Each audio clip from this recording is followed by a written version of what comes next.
عیسی ناصري د ناصري فارم مسؤل چې نن دلته لر سپین غر شرکت ولا راغلي ول او زمونږ پیدا شوي خصوصیو ته ایرټګونه او تذکرې جوړې کړې وي چې د دې القاګانو د خزینه خصوصیو لنګون فیصدي هم زیاته ده د شیدو تولید هم زیات دی او پر روان وختونو کې ښه نسل او د ښه شیدو تولید یو بڼه ده. مونږ ته راضي یو او که چېرته نور فارمداران هم چېرته مصنوعي القاګانې کارول غواړي نو لر سپین غر شرکت نه د استفاده وکړي. یو خاصه مننه کوو لر سپین غر شرکت نه معرفي شوی ډاکټر دی د دوی نماینده دی د لر سپین غر شرکت او دلته فارم ته ټایم په ټایم هفتوار چیک اپ ته هم راځي او چې کله د غوا د القا ټایم وي القا ته راځي د هغې چیک اپ د هغې لنګون ټول د فارم چیک اپ کوي د دوی د دوا تطبیق د دوی هر سیسټم کوي.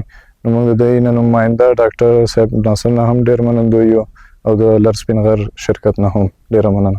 ډاکټر ناصر ما د لر سپین غر شرکت نه ډېره مننه کوو.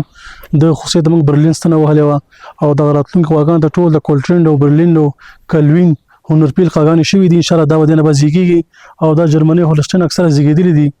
نو تاسو کوشش وکړئ ګرانو مالدارانو چې د لر سپین غر د استراګانو استفاده وکړئ.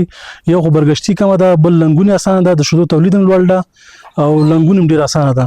ګرانو مالدارانو په کابل د سبز ولسوالۍ کې تاسو کولی شئ چې زموږ ګران محترم ډاکټر صاحب ناصر څخه د لر سپین غر مالدارۍ او زراعتي شرکت تخمي ستنې د خپلو غواګانو د نسل د اصلاح لپاره وکاروئ.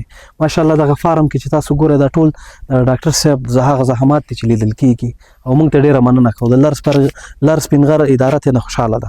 ډېره مننه. تاسو هم ډېره مننه ډاکټر محترم. مهرباني.